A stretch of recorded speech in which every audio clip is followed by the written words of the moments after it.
Hey guys, this is the Lala Legacy, and welcome back to another episode of Cinderella Phenomenon. So before we jump in, if you haven't already, hit that subscribe button because that would mean the whole world to me.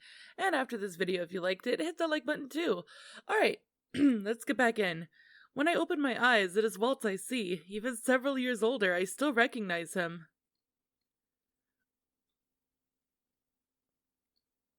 Waltz? Hey there, little star. Seems like the tide has turned, Myth. Waltz grins, and I see a confidence in his expression that I have never seen before. Sir Mithros frowns, Sir Mithros's frown has only become more severe. Fool! I will show you that I was the favorite apprentice. Be careful not to hurt the princess, Mithros. Varge's voice is almost teasing, but Sir Mithros does not seem to care. I didn't plan on it. Sir Mithros gestures his hand in a sweeping gesture. The beginnings of a spell gather at his fingertips. Waltz looks at me and smiles reassuringly. Now, when I say that I can protect you, Melody, I definitely can. Waltz holds out his hand just before Sir Mithros's magic reaches us. An invisible barrier suddenly appears in front of us, thwarting Sir Mithros's magic. Seems like I'm not as rusty as I thought I would be. Waltz snaps his fingers and effortlessly creates a dark wave that pushes both Sir Mithros and Varge to the wall. Ugh! Let's go. What do we do now? The Order of Caldera. They are sworn to an oath of protection. We can rely on them. Waltz glances down the hallway, his mouth drawn in a tight line. I see clear suspicion in his eyes. I look back at the king. The knights should have been here by now. Surely such a commotion should have brought them running. Now I know why Waltz is staring down the hallway. He is searching for the knights that are meant to pass through here. There is no possible way that they did not hear the skirmish in my bedroom. The three of us push onward. I stand between the king and Waltz, waiting. I am not entirely sure what I am waiting for, but I could feel the tension in the air. We only stop moving when a voice cuts through the silence. Your Majesty! Oh, okay. Sir Alcaster stops before us with a group of knights. His face is impassive at best. Waltz takes a step back as Sir Alcaster looks to the king. The king is quiet for a few moments, his eyebrows drawn together in a terse expression? I think it's supposed to say tense? He finally speaks. I am about to declare a state of emergency. Where have you been? Seize them! My eyes are still on the knights in front of us when I hear footsteps from behind us. I am nonplussed when a dozen knights appear from the shadows and surround us. I look for Fritz in the cluster of knights, but he is not here. The king stares around him, baffled. What is the meaning of this? Could this be the reason why? What is happening? That voice! We all turn to watch the dining room doors open. Ophelia enters with a Melanie and Rod. Several knights trail behind and flank them on either side, giving them no room for escape. Rod notices me and stares in shock, but says nothing. Gennaro! The minute she sees the king, she calls his name and attempts to run toward him. The knights only need to raise their swords and block her path to stop her. I think that takes care of all the intruders. Though I am not happy that two managed to escape. Two? Jurian and Garland? If they manage to escape, they might be able to get reinforcements. The king will be judged and convicted. His crown will be given to one more worthy. I see. It was you who sent that letter, Alcaster. That is correct. Now, if you want to protect your family, you will hand over your crown. The king shakes with rage. Was this yours and Mithros's plan all along, to take down this kingdom at its heart? Sir Alcaster snorts and crosses his arms. Do not clump me together with that snake. Both of us have different goals. It just so happens that we both needed to be rid of you. What? You are a weak king, Gennaro. The kingdom of Angiel needs someone who will rule with an iron fist. You are too soft, and so your subjects have become too dependent on the kingdom. And how do you propose I run my kingdom? Shane, no! It's not time for your food yet! By instilling fear. There is no place for fear in this kingdom. It is a ruler's obligation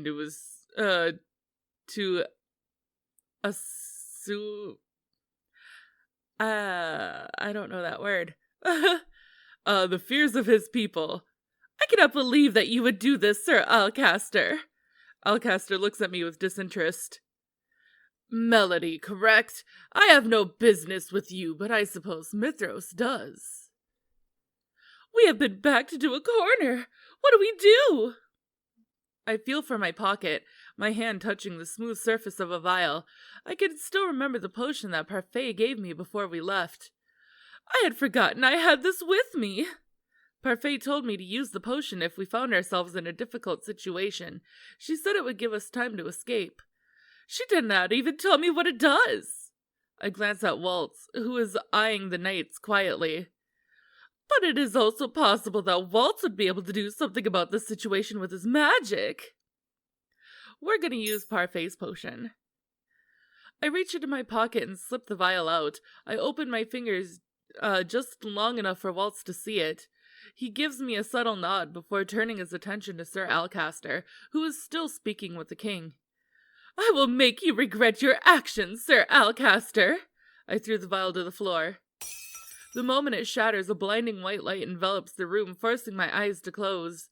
Waltz grabs my hand and pulls me away. Don't let them escape! I hear a few grunts from the knights as Waltz begins to barrel his way through them. Waltz leads me into the throne room. We have all somehow made it out. Rod stands between Ophelia and Melanie. Rod must have pretty good eyes to be able to lead them both out of there in all that chaos. Good job back there, Melody. I never realized you had a potion. Parfait gave it to me before she left on her urgent meeting. It's a good thing, then. You saved me by using it, you know. Using a more complicated spell would have drained my energy. Why is this happening? Melanie's eyes are filled with tears. Ophelia takes her into her arms and rubs her back in an effort to calm her. This is my fault. How could I have not foreseen this? Jurian was right about him. I should have listened to her. This is not your fault, Your Majesty. We don't have much time. We need to escape and tell Lady Parfait about this. It sounds like Jurian and Garland were able to escape. It is possible that they will bring reinforcements. Rod, you know these people? Rod is silent for a few moments before nodding at her. Yes, they're my friends. Friends? Rod just shrugs at me. More than likely, he just wants us to play along. Waltz paces the room, his arms crossed as he tries to think of something. Waltz? I haven't done this in a long time, but I could try to open a portal that leads back to the margin. Witches could do that? Only the most practiced witches. It only works if they have a clear image of where they want to go. So you can do it? I can. I was taught by your mother, after all.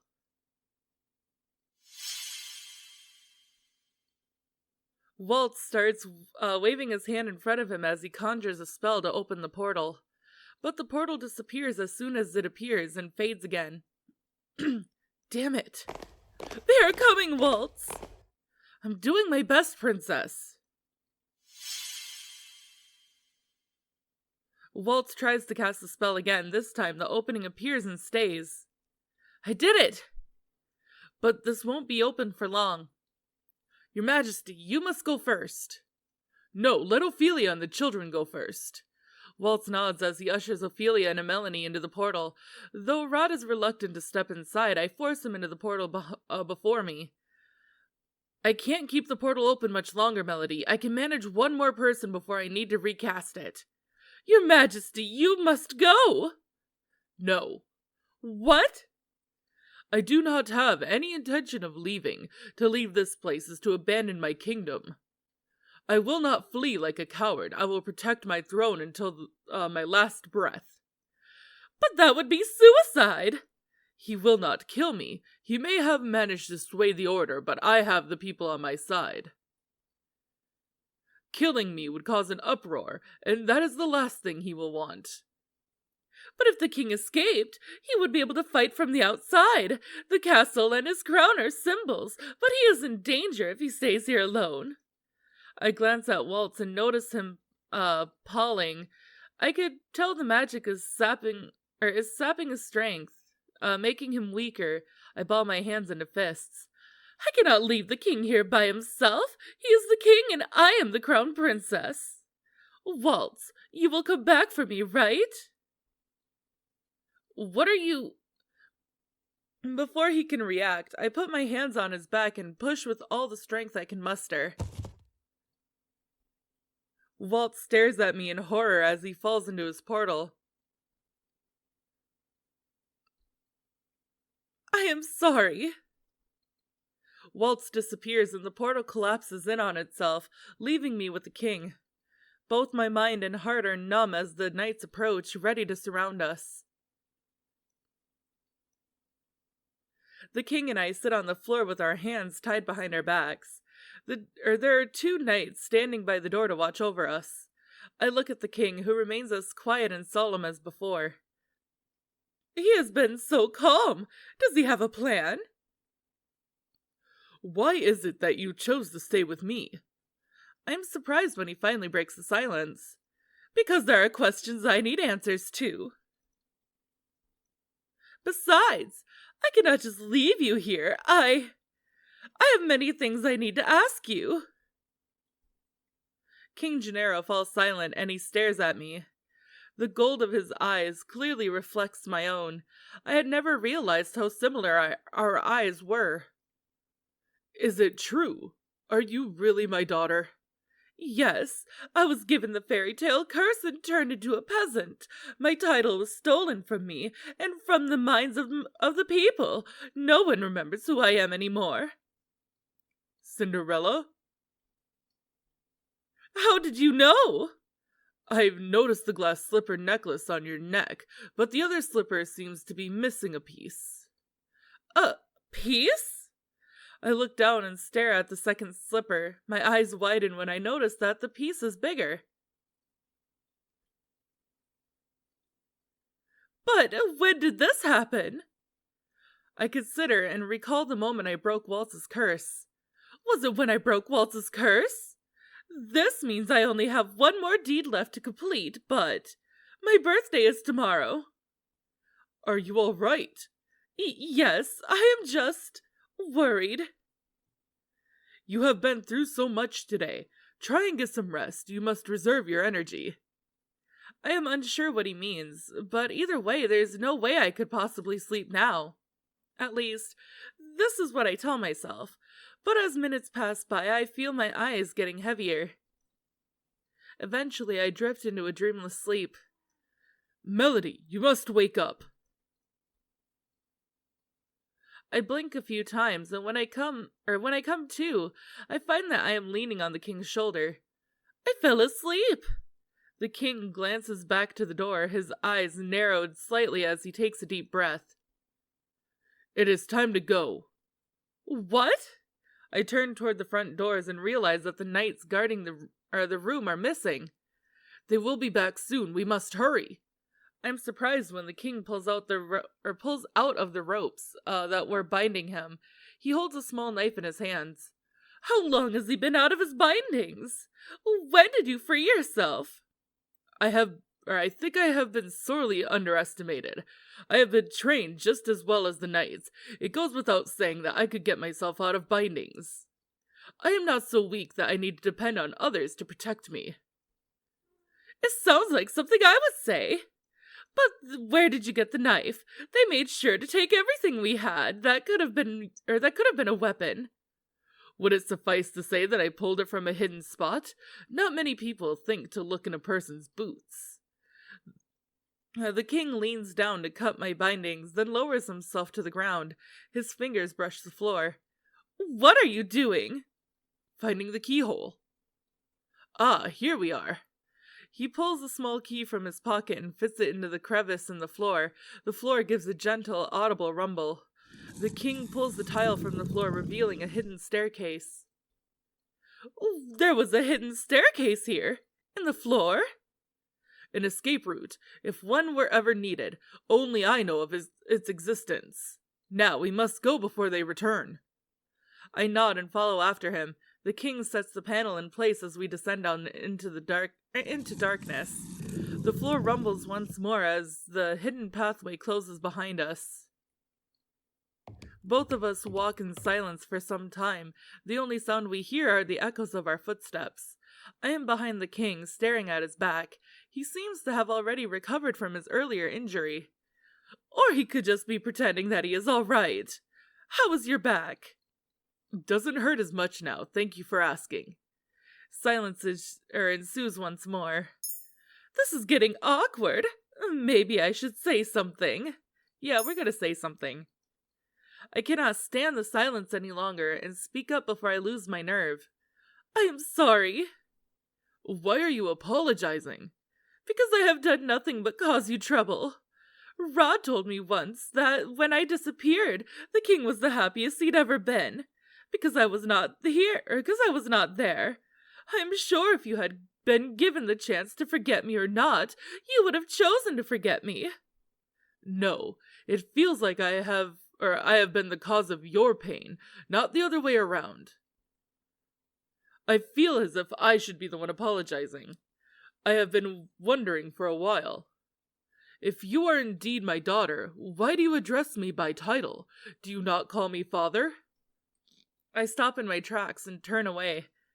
It has been years since I called you that. You were never there for me, so I stopped considering you my father.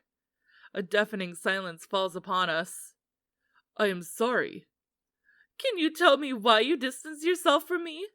The king looks at me silently, with something like regret in his eyes. I want to slap myself for my foolish question. My apologies, I forgot that you do not remember me.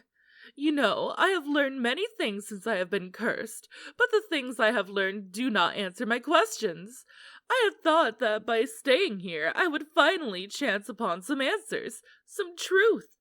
I have always thought that only Mother loved me because you were never there for me. I am sorry I cannot give you the answers you seek. Well, I can understand why you would hate me. I am a witch's daughter after all. Hildir, do you know what transpired in the past? You mean with Mother? Hildir threatened to kill the person I love if I did not marry her. She threatened to kill Ophelia. The king looks down, his face contorted with anger. Parfait said that Mother already broke the rules long before she took over the kingdom. Her hands were already stained with blood. I won't let any more of my loved ones die in her hands. I had no choice back then. I married her because I refused to let her hurt Ophelia. I hated that woman for ruining my life and my kingdom. I know. I recall when he thanked Waltz for saving the kingdom. Can you tell me who Waltz is? Waltz? He was Hildir's apprentice. He was powerful, considered the second strongest among the witches. Really? He was a child prodigy. That is why Hildir ordered his family killed when they refused to give him to her. Waltz didn't find out about that until much later. Mother killed Waltz's family? I cannot believe this. Just how many lives did she take? When he did find out, he betrayed Hildir. He divulged her plans to the fairies and helped them defeat her. I gave him a copy of the key to the secret tunnel so that he could deliver it to the Lucius bearer. So that is how Parfait got a copy of the key. Then Hildir cursed him for betraying her. I do not know how you two know each other, but it is fairly obvious to me that he is loyal to you and cares about you. He was the type of person that expressed that loyalty plainly, so I can tell. I do not know why the king decided to comment on such a thing, but my cheeks are suddenly warm. You care for him. Do I? He is a good man. How did we even get to this conversation? The two of us are still walking when the king suddenly stops and I nearly bump into him. Ah, here we are. This should bring us into a passage that leads into the gardens. I follow his gaze to a rusty door. He slowly approaches the door. Stay close to me. I nod at him. He turns the knob and pulls open the door. That's... The king and I can only gape at the sight in front of us. It is the last thing we expect to see behind the door. Mother? Chapter 7, The Witch and the Crystal. Oh boy, I feel that I cannot trust my eyes, because this is indeed Mother standing before us. She looks the same as when I last saw her. Like she's just been sleeping all of this time. What is Hildir doing here? Is that the Crystallum Tenebrarum? She looks like she's been trapped inside the crystal, but how? No, she passed on 4 years ago. This is impossible. A lovely surprise, isn't it? The king immediately moves to stand in front of me. Sir Mithros saunters toward us with a wide smile on his face, looking unperturbed. Isn't she exquisite? Even in slumber, she is still so beautiful. What is the meaning of this, Mithros? When Mithros does not answer, the king reaches for his knife and frowns. What exactly are you and Alcaster planning? I am offended that you are associating the two of us. My goals are different from Alcaster's. My only wish is to see my queen again. Alcaster is the one who is after your throne. What are you going to do with Mother? I plan to revive her. What? I stare at Sir Mithros, shocked. Revive Mother? Is it even possible to bring back the dead? She is still alive, dear princess. My queen is only sleeping. Her link to the Tenebrarum has allowed her to survive all of these years. She infused the last of her power with the crystal and merged with it. She was wise, yet even as its light grows dimmer, so too does the light of her life come close to being extinguished. Once you have fully accepted your role as the new bearer of the Crystallum Tenebrarum, her link with it will be severed and she will die. That's why I need you, princess. I need your powers to bring her back to life. What? On your 18th birthday, you will inherit the crystal's powers, and with that power, you will revive my queen. Isn't this what you've always wanted, to have your beloved mother back? It is true that I have always wished for Mother to come back, but Delora and Parfait told me the truth, and now that is the last thing that I want. But what if Mother ruins the kingdom once again? I will not let that happen. I will not let my kingdom fall into darkness again. The king charges towards Sir Mithros with the knife in his hand. But Sir Mithros easily sends him flying backwards with a flick of his wrist and a magic spell. The knife falls to the ground just a few feet from where I stand. Your Majesty! I am about to run to him when Varge steps out of the darkness of the room and points a sword at the king's throat. Don't move, princess, otherwise my hand might slip. I freeze in my spot. Has he been here the whole time? Now, princess, you have an important decision to make. Help me revive the queen and save the king, or run away and he dies. My life is nothing compared to the lives that will be lost if Hildir is brought back. I would gladly trade my life for any of the lives she would steal. Foolish king, you cannot gamble with your life when it is no longer in your hands. Sir Mithros growls at the king before facing me once again. He flashes a crooked smile.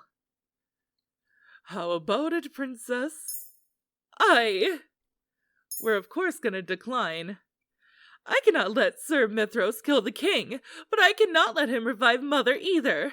If I could just improvise, I might be able to hold them long enough for some backup to arrive.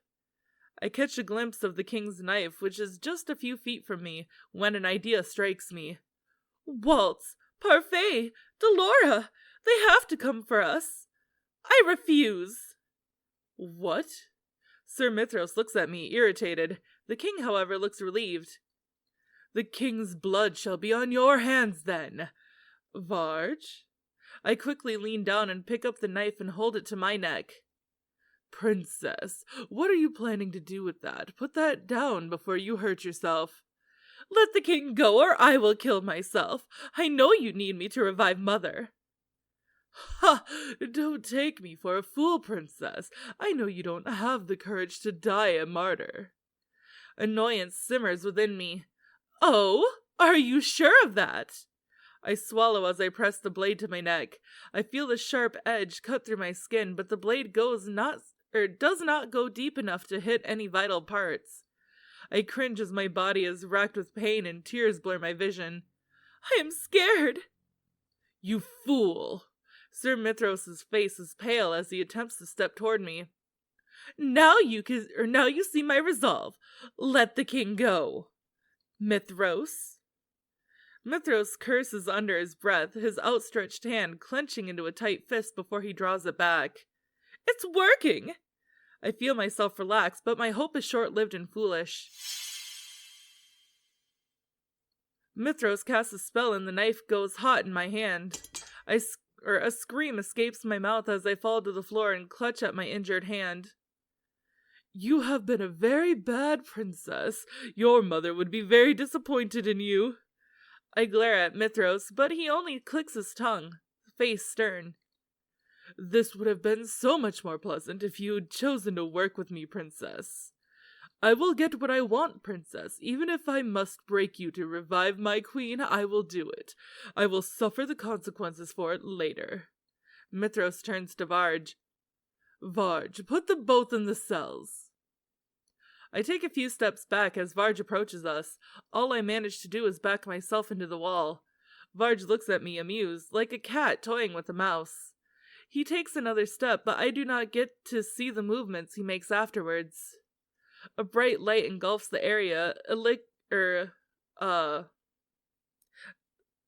Sorry. I have no idea why I'm having such a hard time reading that word. I know what that word is. Okay, hold on.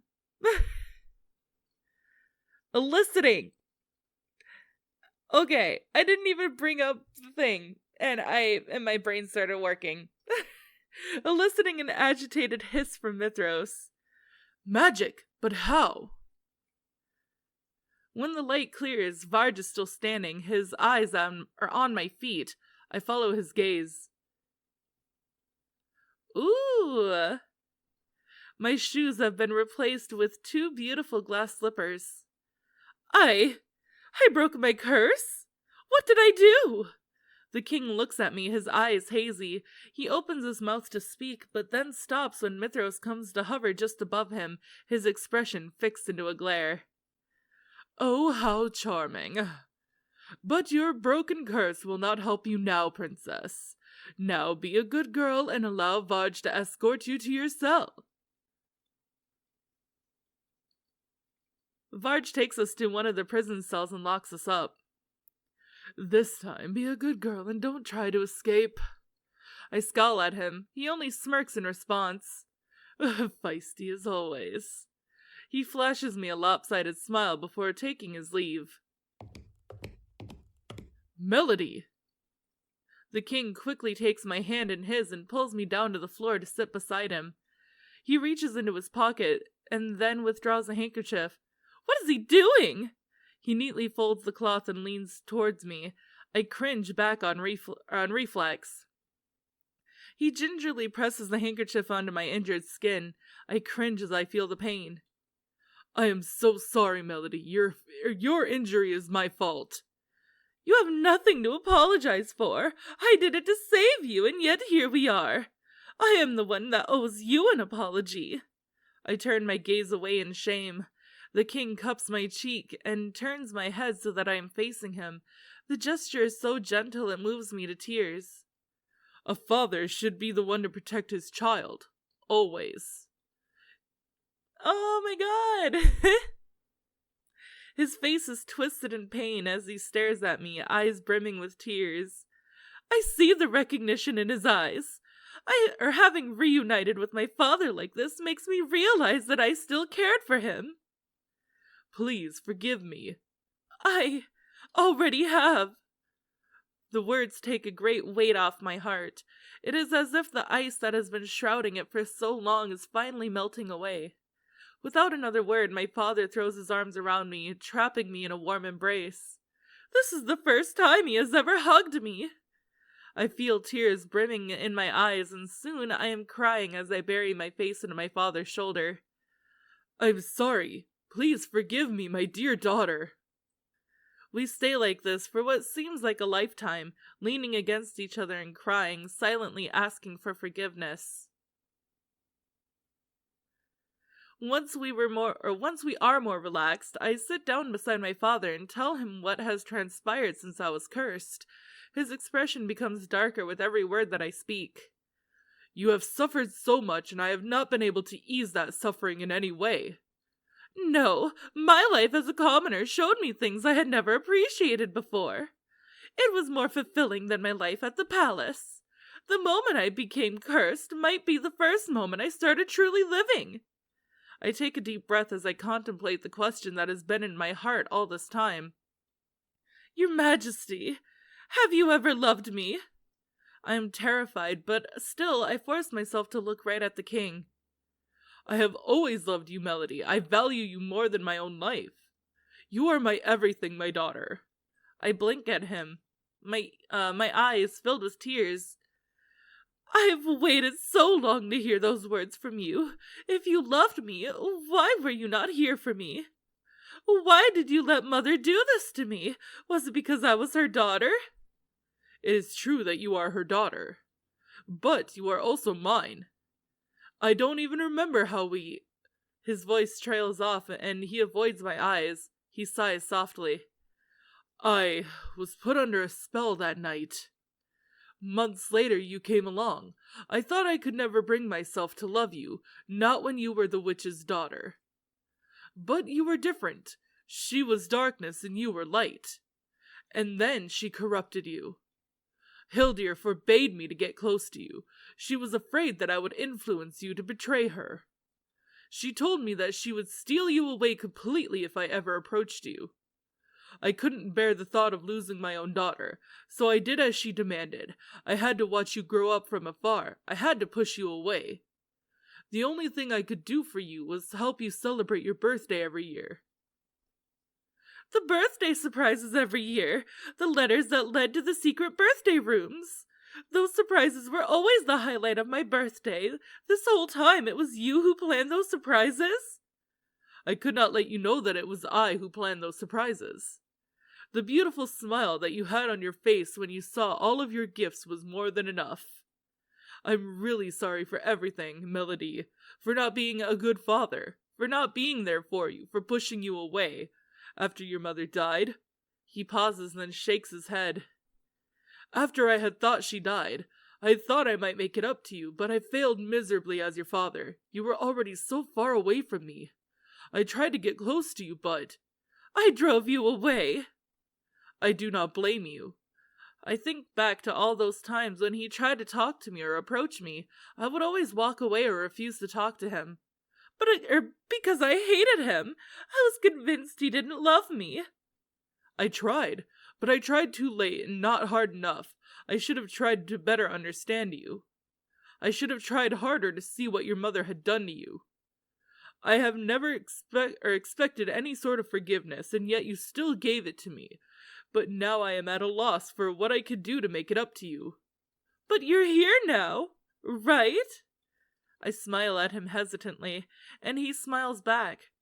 He leans forward to place a kiss on my forehead, even as he wipes a tear away. I love you, Melody. I love you too, Father. He rests his hand on my cheek. Allow me to make it up to you. Allow me to protect you. You cannot bring her back, Melody. There would be too many consequences. But if I refuse to help them, they will kill you. Father shakes his head and smiles. If I have to give up my life to give you and our kingdom a brighter future, then so be it. Princess, it's almost time to go. Father moves to stand in front of me. I won't let you take her. Varge doesn't answer. He silently taps his cane on the ground, creating the same energy force as before, sending Father back into the wall with an invisible force. Father! Father staggers back to his feet and gazes at me with a pained expression. Don't do this, Melody. I ball my hands into tight fists. I have no other choice. I am sorry, Father, but I cannot let them kill you. I try to smile at him reassuringly before walking away with Varge. The last thing I hear is him calling my name before Varge closes the door, and there is silence in the hallway. I am once again standing in front of Mother's crystallized form. It is time, Princess. Now put your hands over the crystal. I stare at my mother's crystallized form in silence, but fear takes hold of my body. Time is of the essence, Princess. I do as commanded and set my hands on the surface of the crystal.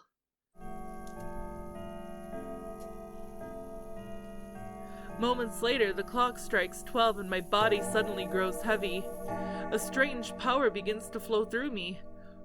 What is happening? I attempt to pull my hands back, but to no avail. Not only are they heavy, but they feel as if they are glued to the crystal. Even as I struggle to move, I feel my energy dimming as the crystal grows brighter and brighter.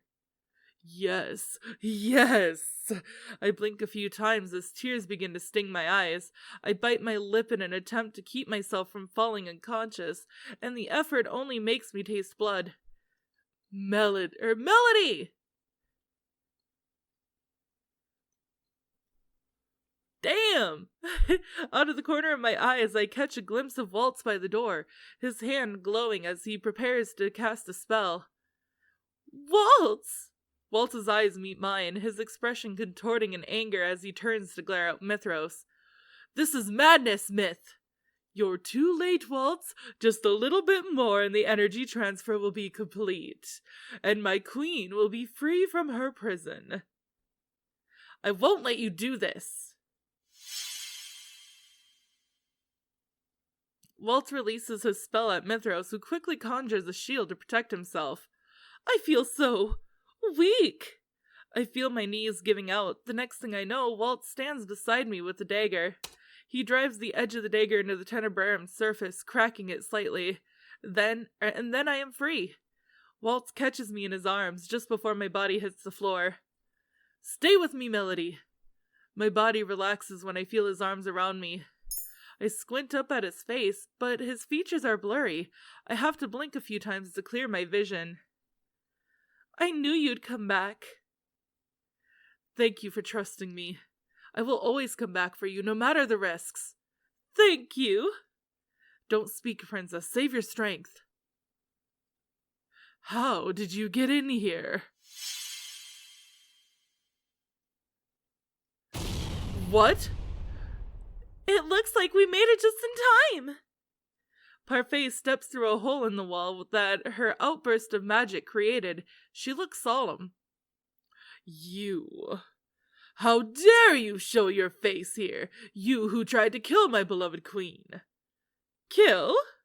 Mithros raises his hand to cast a spell, but Parfait quickly freezes him in place with a flick of her wrist. I am surprised, but then I realize that Parfait is the Lucius bearer. Even in her weakened state, it seems she is a force to be reckoned with. She turns to face me with a weak smile on her face. As the bearer of the crystallum, Lucius, it is my duty to stop Hildir. Such was my goal even back then. Even when the two of us were dear friends. While Parfait is speaking, Varge slowly moves forward with his cane.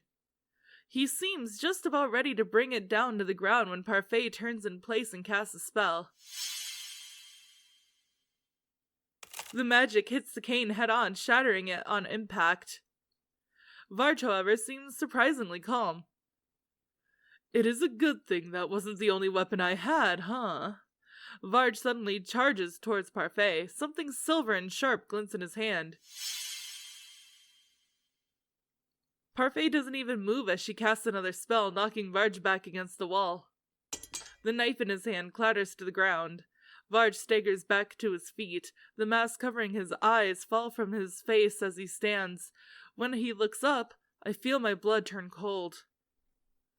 Fritz? Varge wags his finger at me, his smile crooked. Maybe I look like him a little, but you can't seriously think we're the same person, can you? I clutch Waltz's shirt between my fingers as I stare. Everything begins to feel hazy once again. What is going on? Melody! Melody! I hear my father before I see him. When I turn, he is limping toward us with a pained expression on his face. I can only assume that he somehow made it out of his cell, or that someone helped him out. Waltz's arm is still there to support me as I walk toward my father. Father reaches out to touch both of my cheeks. His warmth makes me flinch. You are cold. I will be fine. Father clenches his fists and turns to Mithros. It's over now, Mithros. Not quite. A bright light suddenly surrounds the tenebrarum, and the whole room is engulfed in white. I should have killed you a long time ago, dear Gennaro. Oh no. Father! I am unable to see what has happened, but as soon as the light disappears, I see what horror has happened before me. I scream when I spot the large gash on my father's chest. Blood pours from his wound from a blade of light. I catch my father in my arms as he stumbles back. Waltz quickly comes to to stand beside me to help support him. Father! Now this kingdom is mine once again. The voice is familiar, but distantly so. It is a voice from my memories. I look up and suddenly, there she is. My mother stands before me, beautiful and regal. Her eyes are cold, lacking any kind of love as she looks over at me. Melody. Welcome back, my queen. Mithros, who has somehow managed to escape from Parfait, is now down on one knee before Mother. Hildeer! Hello, dear Faye. It's been a while. Parfait puts a hand to her chest as she begins to cough. She collapses to her knees. You have grown weaker since we last fought. Lady Parfait! Mother's eyes snap to Waltz and narrow. I see that the traitor is here too. I also see that you've managed to reunite with my daughter. Mother flicks her wrist as she casts her spell. You will pay for what you did to me. Step back! Parfait quickly steps in front of us, and an invisible barrier appears just as Mother conjures a series of sharp ice projectiles. They bounce harmlessly off the shield, but I could feel the rumble in the ground as they tumble to the floor. Parfait! Parfait is still kneeling on the ground. Now I can see blood on her lips. Melody. I look down at my father. His shirt is soaked with blood, but his eyes are still barely open. Father! I feel tears brimming in my eyes. The room fills with light, this time emanating from the floor. Slowly our surroundings begin to blur. Go then. Run away, Parfait. That's all you have ever done. Parfait's voice is pressed and pained as she speaks. We will stop you, Hildeer. The last thing I see is Mother's wicked smile. Then the light swallows us whole.